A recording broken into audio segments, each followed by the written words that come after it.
Welcome back to my channel, Faceless Row here, ang inyong host. Maraming salamat po sa lahat ng mga kumantabay, nagbigay ng suporta at nagbigay ng komento. Syempre, sa ating comment section, dyan po tayo kumukuha ng kaalaman, ng mga idea dito po sa ating ginagawang vlogging. Kaya po, maraming salamat muli sa lahat po ng nanood at nagbigay ng comment sa ating Film Comeback series sa ating recent na upload, no? Dahil si Doc FLM ay sinugod dyan po sa kanyang bahay. Okay, pero ngayon, syempre sa episode natin ngayon, nag-apology po yung ating waterbender.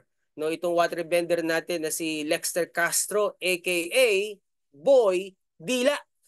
Nag-public apology. Hindi po ako natatawa dahil sobrang stress na tong bata na to. At syempre, bunga ng kabataan. Alam mo yung mga kabataan, ano yan mahilig ang mag-experiment. Pero ito pong ginawa naman niya ay Wata Wata Festival. At taon-taon niya, nagkakaroon sila ng ganyan, no? Basaan dito. Meron pa ako nabasa, kanal daw, no? Noong 2006, binasa sila ng tubig kanal, no? At sa tingin ko, yung mga pumupunta dyan, hindi naman talaga siguro mga nagse-celebrate ng festival ni Saint John, no? San Juan de Baptist, 'di ba siya yung nagbabaptize. So, 'yun, taon-taon ginagawa nila, doon nila kinuha yung concept ng piyesta nila. Kaya gusto ko po sabihin sa inyo na may matututunan po tayo dito sa kanyang pagpa-public apology, lalo na sa maraming mga kabataan, na meron tayong dapat matutunan, 'di ba? Katulad nun, marami siyang mga na-offend na mga netizens sa kanyang mga actions, no? Padila-dila, tapos pang-aasar, tapos meron pa ako nabasa, masaya ngayon, di ba?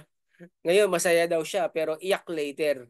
No, public apology later. Na totoo nga na nangyari. No, nag-public apology ngayon siya. No? Okay, kasama si Mayor ng San Juan, walang iba kundi si Mayor Francis Zamora. So panoorin na natin 'to. Napahaba yata ang ating intro. Panoorin po natin ito.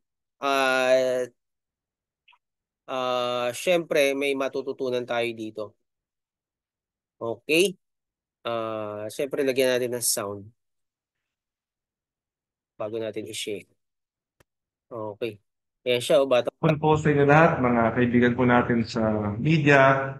Kayo po ay aking inimbitahan sa hapong ito sapagkat dito nga po si Lexter Castro o mas kilalang Boy Dila na itong mga nakaraang araw po ay naging usap-usapan dahil po sa mga viral videos na lumabas patungkol po sa mga nangyari nung aming kapistahan. So, muli ako po ay humihingi ng pamanhin at pasensya sa lahat po ng naapektuhan o na biktima ng ilang mamamayan namin ng dahil po sa aming kapistahan. At isang Dahil dyan, Mayor, saludo po ako sa inyo dahil uh, kaya nyo pong disiplinahin ang inyong mga constituents. Okay, tuloy po natin pakinggan.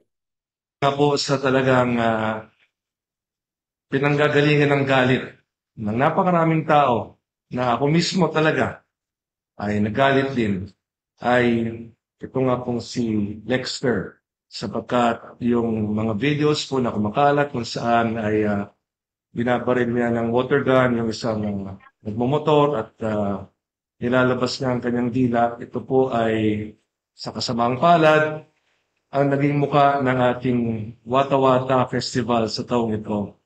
At base nga sa aking pahayag kahapon, talagang gusto ko siyang makausap.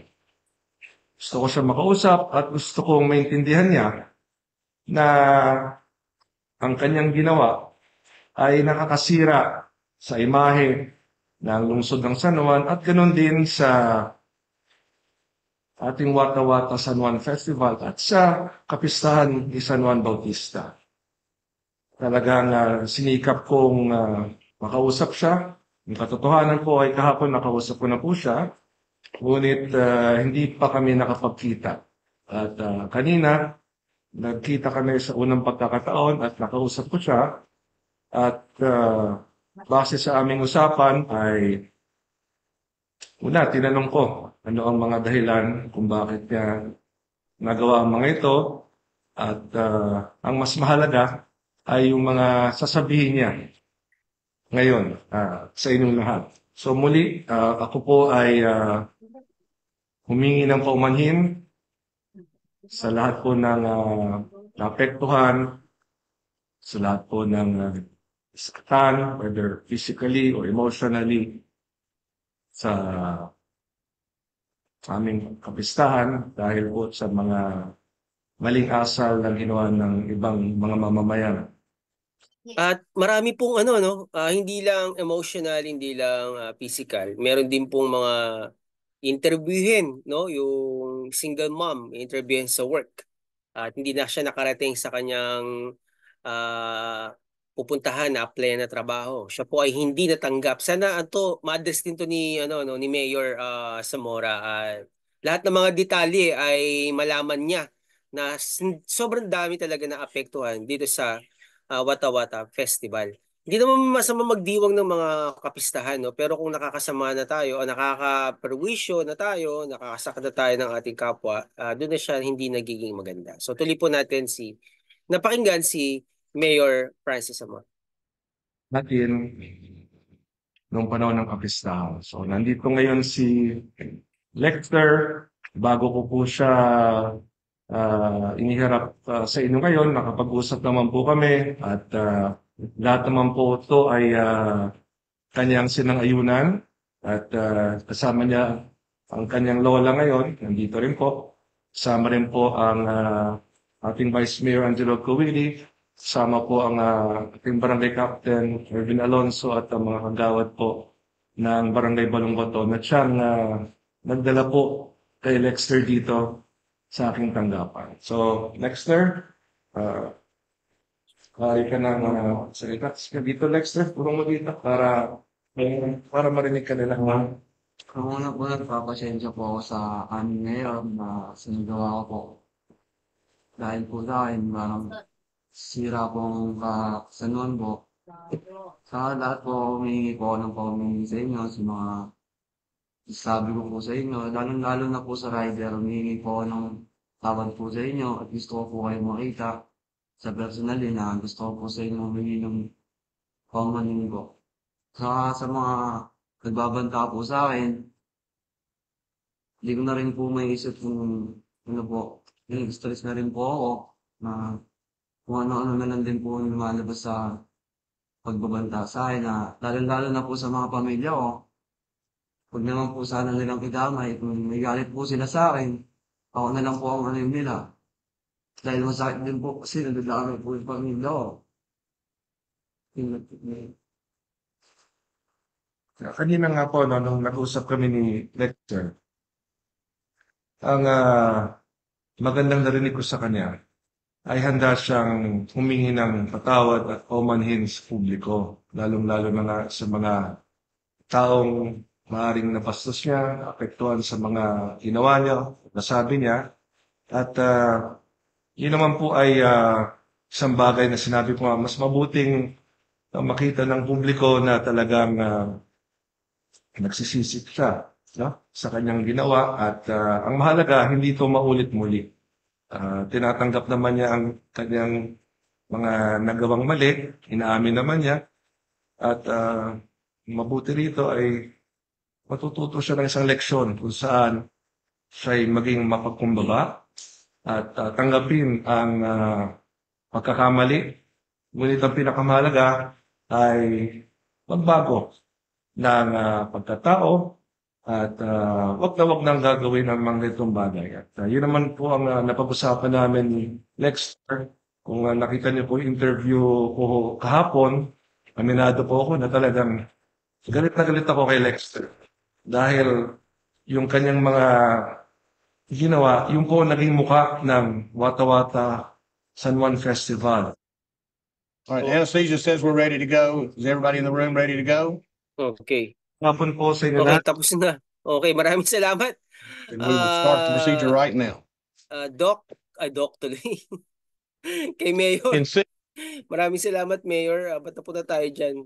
Okay, so maraming salamat po. Hindi natin napansin, ano. Maraming salamat muli kay ah, Mayor Francis Zamora. Ang ating pong YouTube channel ay Raw. Okay, kaya hindi po ako nagkakat dito. Kaya wag po kayong magugulat. Bakit may mga lumalabas na kayo. Okay, so eto, pakinggan po natin si Boy Dila, no? Si Lexter Castro. Siya ay humingi ng tawad, no, sa maraming mga tao na kanyang nasaktan. Yung sa I hope na makausap mo yung yung si Sir, no, na nabasa mo, naasar mo, at yung iba pa ng mga nasaktan, no. Sabi ni Mayor, emotionally, physically, may mga nasaktan. Oh, tama, may nasuntok pa nga, di ba? May pulis pa nasaktan, mayroong angkas na driver na suntok. Tapos sa isang bus, talaga nagkakainitan dahil pinipilit buksan yung bus ng mga tao, tapos nagkakainitan na, no? Buti nga hindi binato yung bus, kundi basag yun, no? At yung nga, yung single mom, no, hindi nakapag-apply ng work, paano na yun? So, may mga laptop na nasira, may mga cellphone po na nasira. Magkano yung laptop, magkano yung cellphone, imagine that, no? Talagang ang laki ng perwisyo na ano na abala, perwisyo, no? Tapos babayaran pa nila 'yon, 'di ba? So, paano na 'yon? Sino mananagot noon? Abangan po natin yung iba pa mga ah, gagawin, no, na hakbang ng butihing mayor diyan ng San Juan, walang iba kundi si um, Mayor Francis Zamora. Kaya po, hindi biro itong siguro mas maganda kung magkaroon sila, mag-segregate sila ng isang lugar, tapos doon na lang talaga alam mo yun, i-celebrate yung kapistahan ng Wata-Wata San Juan Festival. Kasi pag hindi ginawa ng paraan, patuloy pa rin magiging ganyan. Siguro ngayon lang talaga na-expose, no? Last year, marami ring nangyaring ganyan, pero hindi ganun na-expose. Last year, kung nag-celebrate sila last year, no? Pero taon-taon kasi nagse-celebrate. Siguro dahil sa sobrang ano, no, katatapos lang ng pandemic, no, tapos parang binuhos nila ngayon yung katuwaan nila. Marami nga akong nakita, no, talagang mga nagmumotor, ihihinto nila tapos bubuhusan nila ng tubig. Yung mga gamit do sa bag, basang-basa. Imagine mo yung estudyante na nasa jeep papasok sa school, basang-basa. Hindi nila na ano yan, hindi tawag dito, hindi na expect, no, dapat nakita yan ng ano ng mga LGU diyan na ito yung mga possible na mangyari, no. So yun ang hindi nila nakita doon. Pero anyway, nandiyan na yan, nag-public apology na si Lexter Castro aka waterbender. Mga waterbender yung nandiyan sa ano eh, sa Boy Dila, no? Diyan sa San Juan, mga waterbender eh. Kaya lahat ng mga ano magkakaroon po ng ma-offend sa ganyang mga pag-celebrate ng festival. So, ang tanong, ito ang malaki kong tanong, no? Si Lexter Castro lang ba aka Boy Dila ang dapat nating mag-public apology? Ang dami doon, may nanuntok. Meron doon nagagalit. No, yung lahat ng mga nandun na mukha, dapat mas maganda patawag talaga ni Mayor at mag-public apology din, hindi lang si Lexter Castro. 'Di ba? Tignan mo ngayon nangyari ngayon. Sana lahat ng mga kabataan, no, maisip na itong ginagawa nilang actually pang bubuli, pang iinis, no, hindi magdudulot ng maganda, 'di ba? So masaya ka nung una, nakakainis ka, pero in the end, iyak ka later. Yan yung mga nababasa ko sa mga comment.